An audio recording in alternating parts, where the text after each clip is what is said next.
hubris kills empires faster than any dreadnought. Commander Victor thought subjugating the Aegis mining colony was a mere footnote in his brilliant military career. He handed humans the keys to his planetary refineries, expecting broken slaves. 3 days later, he watched his entire armada burn from the inside out. Commander Victor stood on the obsidian observation deck of the Directorate flagship, gazing down at the terrestrial sphere of Aegis Prime. The subjugation of the human colony had taken exactly 2 hours and 14 minutes. It was almost insulting.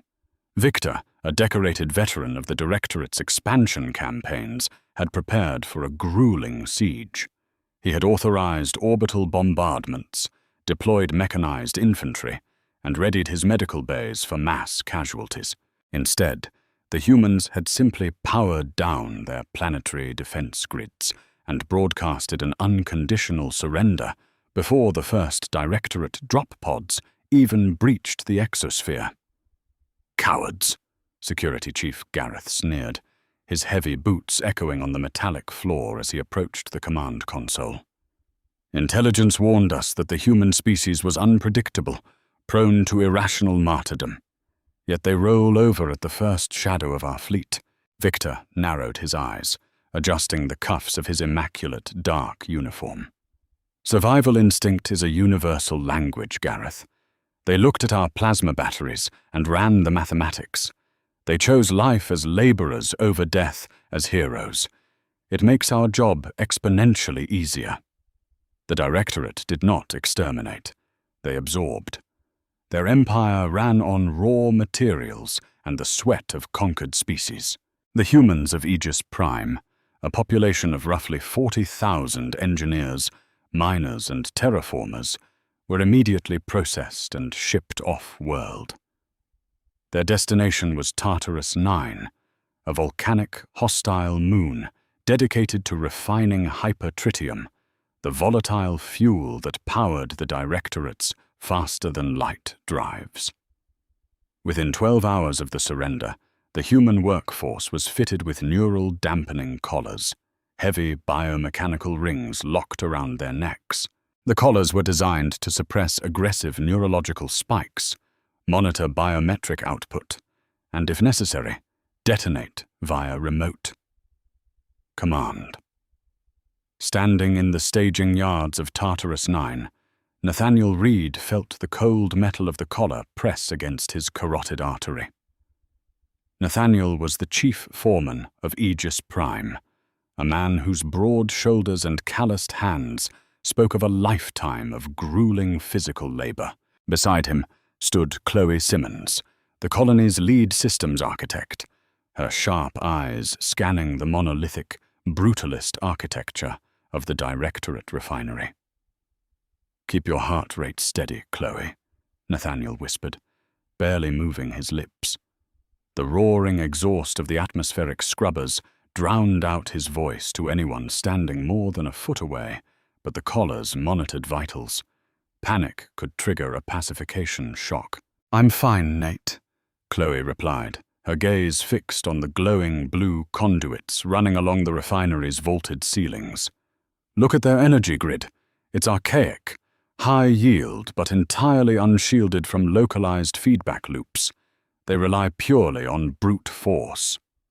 "Just focus on the plan," Nathaniel muttered, stepping forward as a line of heavily armored Directorate guards shoved them toward the processing vats. "We have 72 hours before the fleet refuels and leaves orbit. We need to be inside their network by tomorrow." Day 1 of the enslavement began with brutal efficiency. The humans were thrust into the lower levels of the refinery, an infernal labyrinth of extreme heat, toxic fumes, and deafening machinery. Their task was to manually calibrate the magnetic containment fields of the raw hypertritium, a job the Directorate considered too hazardous for their own personnel. Victor watched the camera feeds from his pristine orbital command center, sipping a glass of synthesized wine. He expected a high mortality rate. He expected weeping, collapse, and despair. What he saw instead was deeply unsettling in its mundanity. The humans organized themselves with terrifying speed. Without needing to be whipped or shouted at, Nathaniel Reed took charge, orchestrating his people into specialized shifts. They didn't fight the machinery. They adapted to it. By the 8th hour, a team led by Chloe Simmons had dismantled a malfunctioning plasma drill, ostensibly to repair it. "What are they doing in Sector 4? Victor asked Twort, tapping a polished finger against his command throne. Chief Gareth zoomed in on the feed. On the screen, Chloe was elbow-deep in the drill's casing, her hands moving with practiced, methodical precision. "Repairing the containment housing, Commander. The previous alien workforce damaged it 3 cycles ago." "And they figured out our technology in 8 hours?" Victor asked, a flicker of genuine surprise breaking his stoic facade.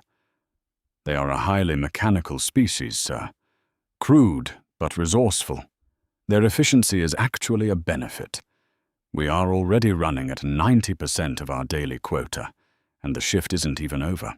Victor watched Nathaniel Reed walk through the toxic ash of the refinery floor, patting a young human on the back, offering a canteen of water, pointing out structural weaknesses in the rock face. The foreman looked entirely defeated, a broken man making the best of a living hell. Victor smiled, satisfied. "Increase the quotas by 20% for tomorrow.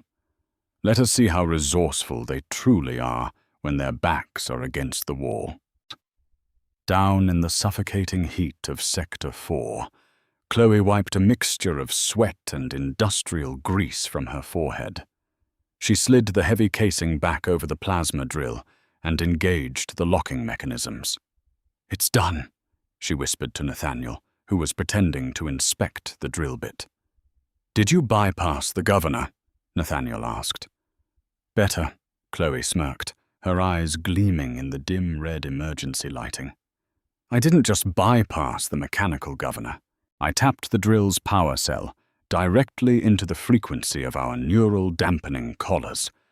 The Directorate thinks these collars are just monitors. They don't realize they are two-way transmitters. Every human neck in this facility is now a wireless routing node. We have a localized biological mesh network, and it's completely invisible to their security scanners." Nathaniel nodded slowly, his face devoid of emotion to satisfy the overhead cameras. "Good. Phase 1 is complete. Tomorrow, we start feeding them ghosts." Day 2 dawned with a suffocating blanket of sulphurous clouds pressing down on the glass domes of Tartarus 9. Inside the Directorate Command Center, Overseer Dominic, Victor's direct superior from the core worlds, was projecting a holographic transmission into Victor's office. "The reports from your sector are highly unusual, Victor," Dominic said, his aristocratic features cast in sharp blue light. "Your hypertritium yields have not just met the new 20% increase, they have exceeded the baseline by 400%. Are these numbers fabricated?" "Absolutely not, Overseer," Victor replied, standing rigidly at attention. "The human workforce is highly motivated. They possess an obsessive-compulsive need to optimize their environment.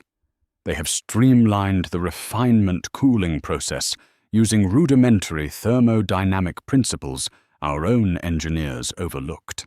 Dominic's holographic eyes narrowed. "Do not praise the slaves, Commander. Just ensure the fleet is fully fueled by tomorrow evening. The Ascendancy requires your armada at the front lines."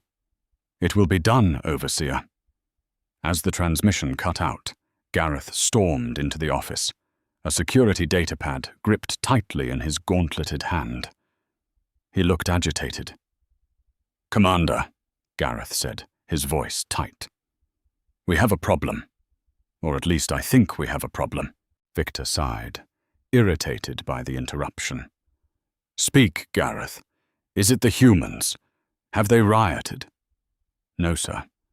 They are working harder than ever. But our central telemetry is registering micro-fluctuations in the energy grid. It's barely perceptible, a drop of 1,000th of a volt every few seconds across the network.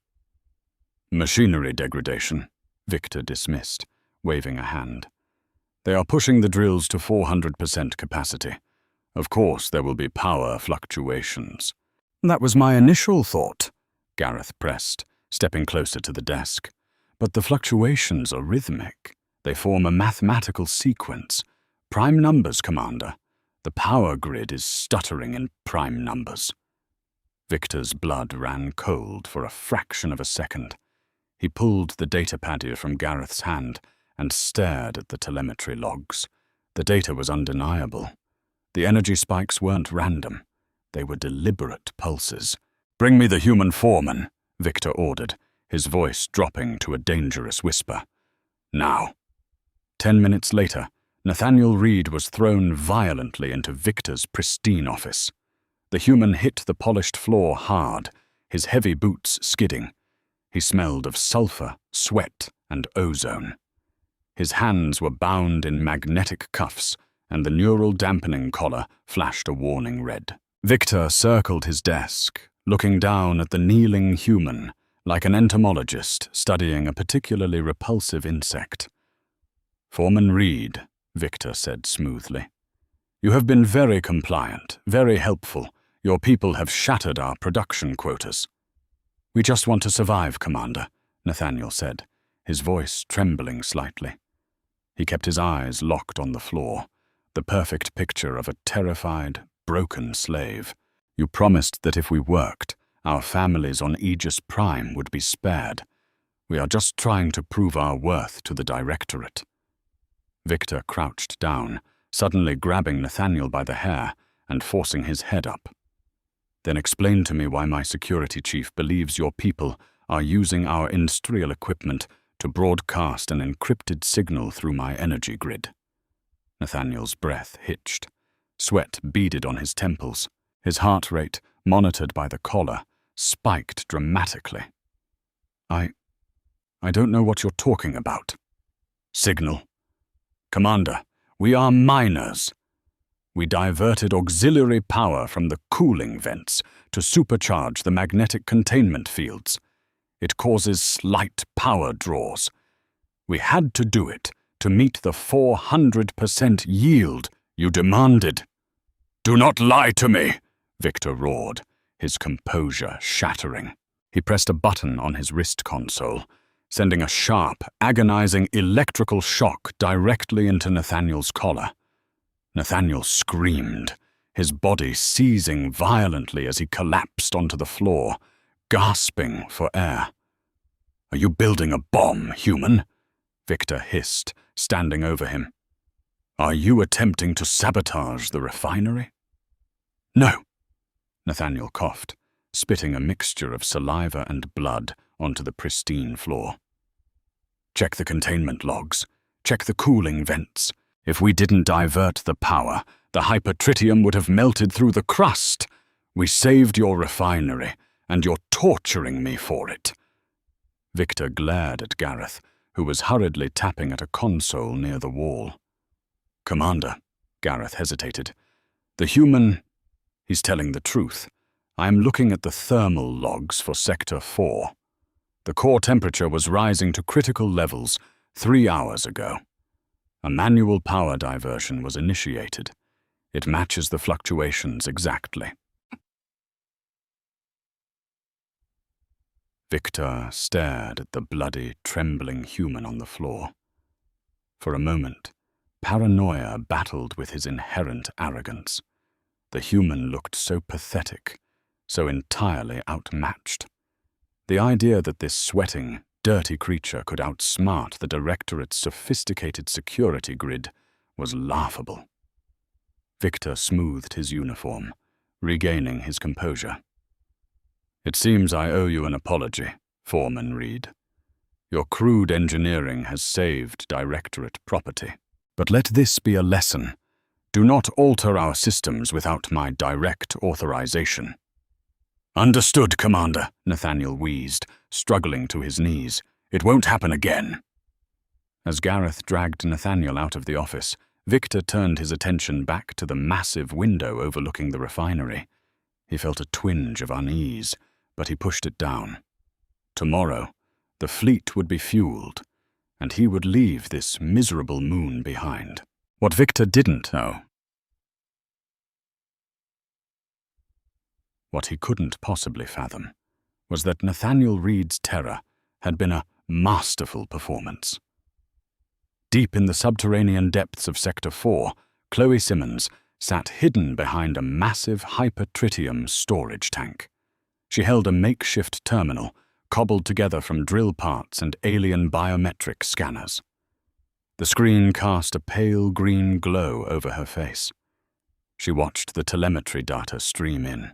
Nathaniel's capture and subsequent torture had been the linchpin of their operation. When Victor had triggered the pacification shock on Nathaniel's collar inside the command office, he had inadvertently authorized a priority override biological signal. Because Chloe had daisy-chained every human collar together into a localized mesh network, that administrative shock had been the key she needed. The Directorate's own security protocol, designed to punish a slave, had just authenticated Chloe's terminal with commander-level access to the flagship's mainframe.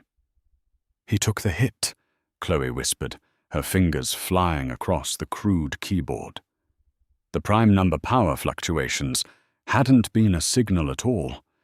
They had been a brute force decryption attack, masking Chloe's intrusion into the orbital fleet's navigation and weapons systems. A green light pulsed on her screen. Access granted. Fleet command synchronized. Chloe smiled, a cold, predatory expression that would have terrified Commander Victor had he seen it. The humans hadn't surrendered Aegis Prime because they were cowards. They surrendered because they needed to get inside the Directorate's impenetrable defensive line. They needed access to the hypertritium. They needed access to the ships. "Day 2 is over," Chloe murmured to herself, initiating the sleeper protocol that would lock the alien fleet's life support systems. "Rest up, Victor. Tomorrow, we burn your empire to the ground." Morning on Tartarus 9 brought a suffocating heat that baked the industrial smog into a thick, mustard-colored haze.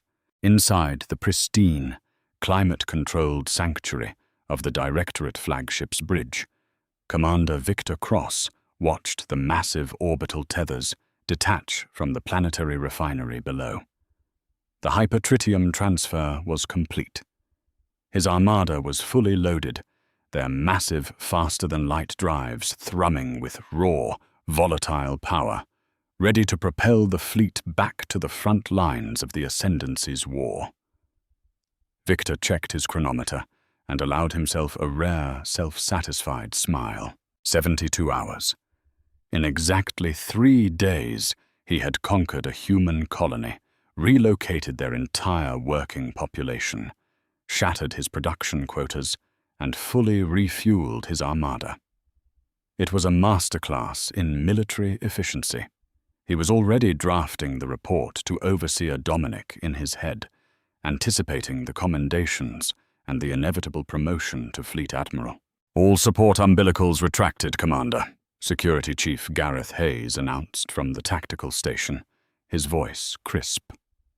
"The refinery is switching back to automated holding patterns. The human laborers are being herded back into the containment barracks for their rest cycle." "Excellent," Victor said, clasping his hands behind his back.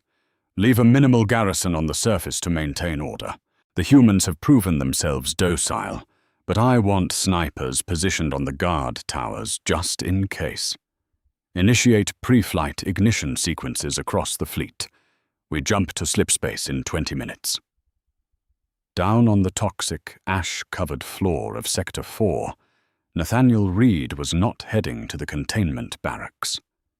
He leaned heavily against a rusted blast door, his ribs screaming in agony from the brutal electroshock torture Victor had inflicted upon him the previous afternoon.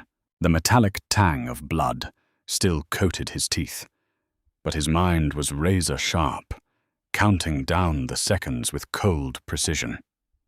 Beside him, cloaked in the shadows of a massive coolant pipe, Chloe Simmons knelt on the grated floor, furiously typing on a cobbled-together terminal built from scavenged bioscanner parts and drill casings. "They're detaching the fuel lines," Nathaniel whispered, his eyes scanning the catwalks above for directorate patrols. "Victor is getting ready to run." "Let him try," Chloe muttered, her fingers dancing across the crude, glowing keys. The beauty of directorate arrogance is that they never look closely at the things they consider beneath them. They assume their digital networks are impenetrable because they use closed-loop architecture, but they didn't factor in the physical fuel. "Is the payload in the reactors?" Nathaniel asked. "Confirmed," Chloe said, a vicious grin breaking through the grime on her face. Over the last 48 hours, the humans hadn't just been mining hypertritium, they had been weaponizing it.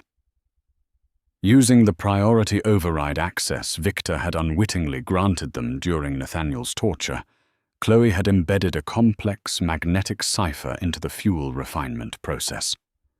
The physical isotopes of the hypertritium pumped up to the alien warships had been polarized, their atomic structures subtly altered to carry a physical code. As the fuel entered the warship's main FTL reactors, the intense heat and pressure triggered the cipher. The fuel itself was broadcasting a microscopic, localized electromagnetic pulse from inside the ship's impenetrable digital vaults. It was a Trojan horse delivered at the atomic level. "I am reading the magnetic signatures blooming inside their engine cores now," Chloe whispered, her terminal screen flashing with cascading lines of green data. "The cipher is unpacking. We are embedded in their central nervous system. Give the word, Nate." Nathaniel looked around the sprawling, infernal refinery. Thousands of human engineers, miners, and terraformers were walking slowly toward the barracks, their heads bowed, playing the role of defeated slaves to perfection. But their eyes were darting toward Nathaniel's position, waiting for the signal. They still wore the neural dampening collars, the heavy biomechanical rings blinking with red warning lights. Nathaniel touched his own collar. He remembered the blinding pain, the humiliation of kneeling before Victor. He took a deep breath, filling his lungs with the sulphurous air of Tartarus 9. "Burn them down," Nathaniel ordered. Chloe hit the execution key. Aboard the Directorate flagship, the transition from absolute control to absolute chaos took less than 4 seconds. Victor was in the middle of taking a sip of synthesized wine when the bridge's artificial gravity suddenly inverted, slammed back to normal, and then shut off completely. Victor crashed to the deck, his wine glass shattering against the bulkhead. Red emergency strobe lights bathed the command center in a hellish glare, accompanied by the deafening shriek of a dozen collision alarms. "Report!" Victor roared, scrambling to his feet and grabbing the edge of the command table to anchor himself. "Sir, we've lost helm control," Gareth shouted, his hands flying uselessly across his darkened console. "Mainframe is locking us out. It's not just us.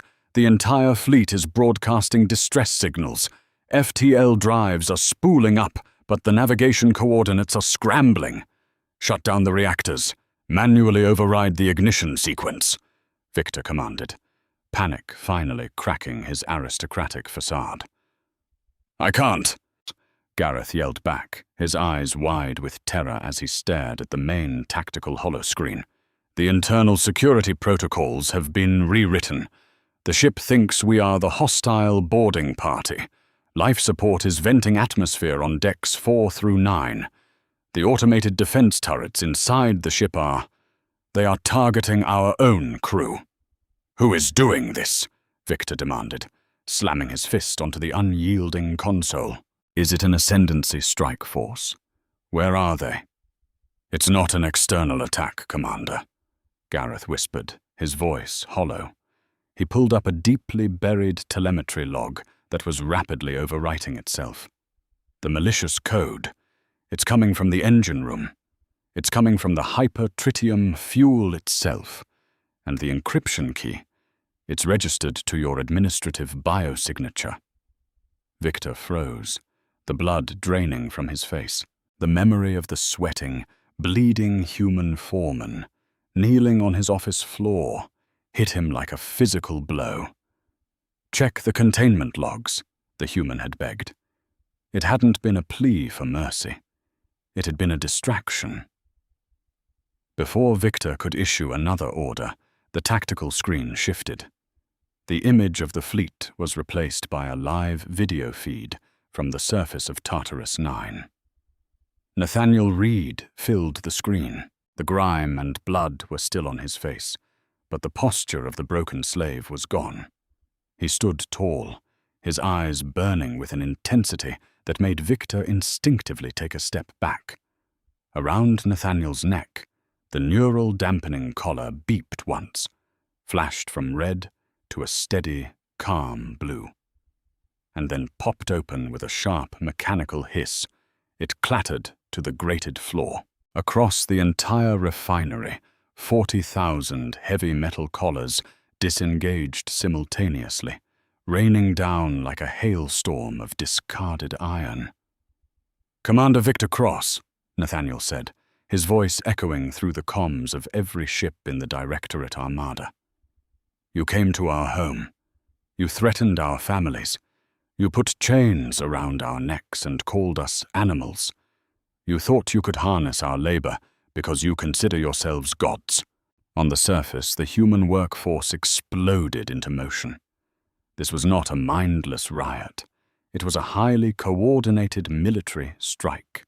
Mining lasers, modified by Chloe's engineering teams to bypass safety regulators, sliced through the heavy armor of the Directorate garrison guards in seconds. Stun batons were reversed engineered into localized EMP grenades, disabling the alien mechanized suits. The heavily outnumbered and entirely surprised alien guards were overrun in minutes. "You failed to understand one fundamental truth about humanity," Nathaniel continued, his voice steady over the screams of the dying Directorate soldiers echoing in the background. "We are builders. We take broken systems and we re-engineer them to suit our needs. Your empire is just another broken system, and we just fixed it." "You arrogant insect!" Victor screamed at the screen, drawing his plasma sidearm and aiming it uselessly at the monitor. "I will glass that refinery. I will burn your entire species to ash.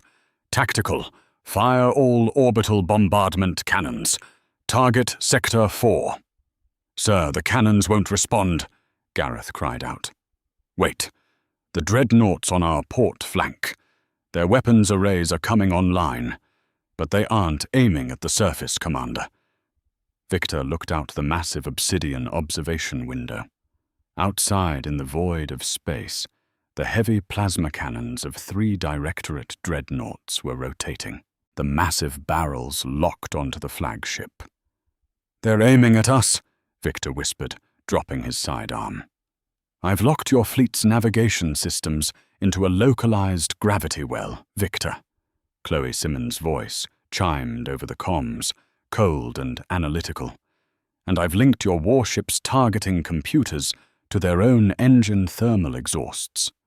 Your ships think they are surrounded by enemy targets. In about 30 seconds, your own armada is going to blow itself out of the sky." "No," Victor breathed, realizing the inescapable finality of the trap. They hadn't just disabled the fleet.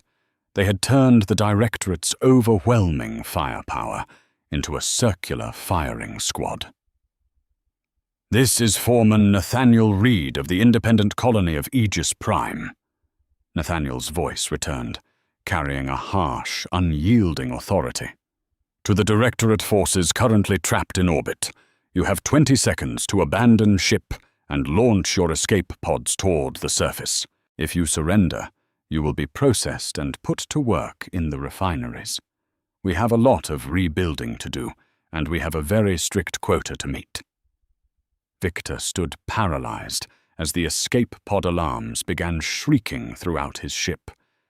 His crew, the elite soldiers of the Directorate, were fleeing, abandoning their posts in a desperate bid for survival. He looked down at the terrestrial sphere of Aegis Prime, then at the hellish, smog-choked rock of Tartarus 9. 3 days ago, he had been a conqueror.